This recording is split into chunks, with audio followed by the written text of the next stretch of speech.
Assalamualaikum warahmatullahi wabarakatuh. Kami dari kelompok 5 ingin menjelaskan tentang model pembelajaran inquiry dan discovery learning.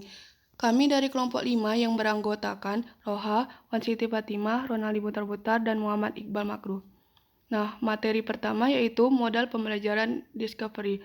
Pembelajaran discovery merupakan suatu proses di mana siswa berinteraksi dengan lingkungannya dan memperoleh informasi bagi diri mereka sendiri dengan menelusuri dan memanipulasi objek atau dengan melakukan percobaan laboratorium yang sistematis. Siswa terkadang mengingat dan mentransfer informasi secara lebih efektif ketika mereka mengkonstruksinya sendiri ketimbang hanya membaca atau mendengarnya. Nah, strategi discovery learning adalah teori belajar yang didefinisikan sebagai proses pembelajaran yang terjadi apabila pelajar tidak disajikan dengan pelajaran dalam bentuk finalnya, tetapi diharapkan mengorganisasi diri sendiri. Discovery terjadi bila individu terlibat, terutama dalam penggunaan proses mentalnya, untuk menemukan beberapa konsep dan prinsip. Discovery dilakukan melalui observasi, klasifikasi, pengukuran, prediksi, penuntunan inferi. Langkah-langkah pembelajaran discovery yaitu yang pertama, perumusan masalah untuk dipecahkan siswa. Perumusan masalah untuk dipecahkan siswa merupakan kegiatan belajar yang dilakukan guru dengan memberikan pertanyaan yang merangsang berpikir siswa mengarah pada persiapan pemecahan masalah. Yang kedua, menetapkan jawaban sementara atau lebih dikenal dengan istilah hipotesis, yaitu siswa menetapkan hipotesis atau praduga jawaban untuk dikaji lebih lanjut. Yang ketiga, siswa mencari informasi, data, fakta yang diperoleh untuk menjawab permasalahan atau hipotesis. Yang keempat, menarik kesimpulan jawaban atau generalisasi. Menarik kesimpulan yaitu siswa menarik kesimpulan jawaban melalui informasi yang diperoleh melalui kegiatan. Dan yang kelima, mengaplikasikan kesimpulan atau generalisasi dalam situasi baru. Mengaplikasikan kesimpulan atau generalisasi merupakan penyajian hasil kesimpulan jawaban yang diperoleh melalui kegiatan oleh wakil setiap kelompok melalui praktik depan kelas. Nah, kelebihan model pembelajaran discovery yaitu membantu siswa mengembangkan, memperbanyak kesiapan serta pengusahaan keterampilan dalam proses kognitif pengenalan siswa. Yang kedua, siswa memperoleh pengetahuan yang bersifat sangat pribadi individual sehingga dapat kokoh mendalam tertinggal dalam jiwa siswa tersebut. Yang ketiga, dapat meningkatkan kegairahan belajar siswa. Yang keempat, teknik ini dapat memberikan kesempatan kepada siswa untuk dapat berkembang dan maju sesuai dengan kemampuannya masing-masing.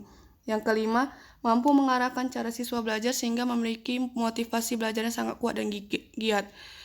Yang keenam, membantu siswa untuk memperkuat dan menambah kepercayaan pada diri sendiri dengan proses menemukan sendiri. Yang terakhir, strategi ini lebih berpusat kepada siswa, tidak pada guru.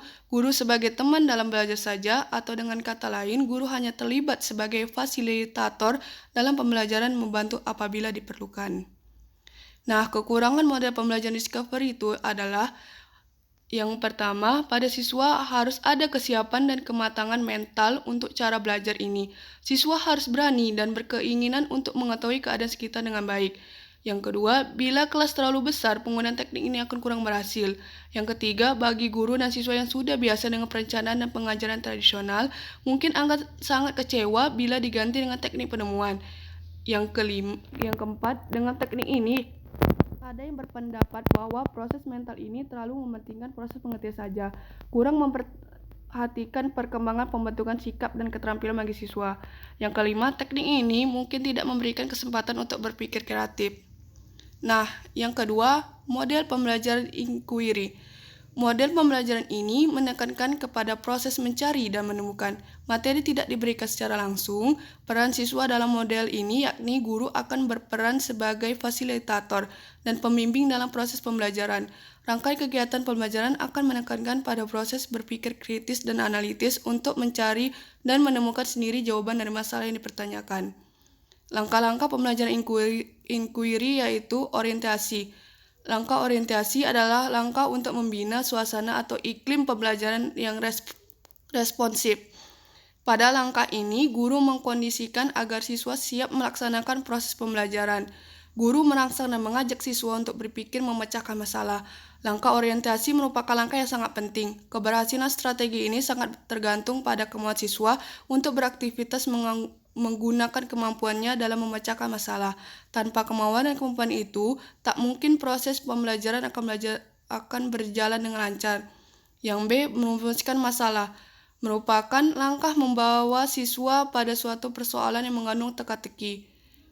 Persoalan yang disajikan adalah persoalan yang menantang siswa untuk berpikir memecahkan teka-teki itu. Dikatakan teka-teki dalam rumusan masalah yang ingin dikaji disebabkan masalah itu tentu ada jawabannya, dan siswa didorong untuk mencari jawaban yang tepat.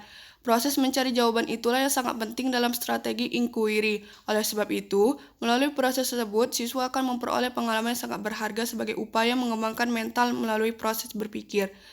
Yang ketiga, merumuskan hipotesis. Hipotesis adalah jawaban sementara dari suatu permasalahan yang sedang dikaji. Sebagai jawaban sementara, hipotesis perlu diuji kebenarannya. Yang keempat, mengumpulkan data. Mengumpulkan data adalah aktivitas menjaring informasi yang dibutuhkan untuk menguji hipotesis yang diajukan. Dalam strategi pembelajaran inquiry, mengumpulkan data merupakan proses mental yang sangat penting dalam pengembangan intelektual. Proses pengumpulan data bukan hanya memerlukan motivasi yang kuat dalam belajar, akan tetapi juga membutuhkan ketekunan dan kemampuan menggunakan potensi berpikirnya. Yang kelima, menguji hipotesis. Menguji hipotesis adalah proses menentukan jawaban yang dianggap diterima sesuai dengan data atau informasi yang diperoleh berdasarkan pengumpulan data. Dalam menguji hipotesis, yang terpenting adalah mencari tingkat keyakinan siswa atas jawaban yang diberikan. Yang keenam, merumuskan kesimpulan. Merumuskan kesimpulan adalah proses mendeskripsikan temuan yang diperoleh berdasarkan hasil pengujian hipotesis. Merumuskan kesimpulan merupakan gongnya dalam proses pembelajaran. Sering terjadi karena banyaknya data yang diperoleh menyebabkan kesimpulan yang dirumuskan tidak fokus pada masalah yang hendak dipecahkan. Karena itu, untuk mencapai kesimpulan yang akurat, sebagai guru mampu menunjukkan pada siswa data mana yang relevan. Kelebihan model pembelajaran inquiry. Yang pertama, menekankan kepada pengembangan aspek kognitif, afektif, dan psikomotor secara seimbang, sehingga pembelajaran melalui strategi ini dianggap lebih bermakna. Yang kedua, memberikan kesempatan kepada siswa untuk belajar sesuai dengan gaya belajarnya. Yang ketiga, sesuai dengan perkembangan psikologi belajar modern yang menganggap belajar adalah proses perubahan tingkah laku lewat pengalaman. Yang keempat, mampu melayani kebutuhan siswa yang memiliki kemampuan di atas rata, sehingga siswa yang memiliki kemampuan belajar bagus tidak akan terhambat oleh siswa yang lemah dalam belajar.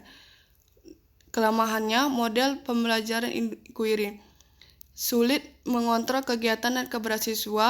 Yang kedua, tidak mudah mendesainnya karena terbentur dengan kebiasaan siswa. Yang C, terkait dalam implementasinya memerlukan waktu yang panjang sehingga guru sulit menyesuaikannya dengan waktu yang telah ditentukan. Yang keempat, selama kriteria keberhasilan belajar ditentukan oleh kemampuan siswa menguasai materi pelajaran, maka strategi ini akan sulit diimplementasikan oleh guru.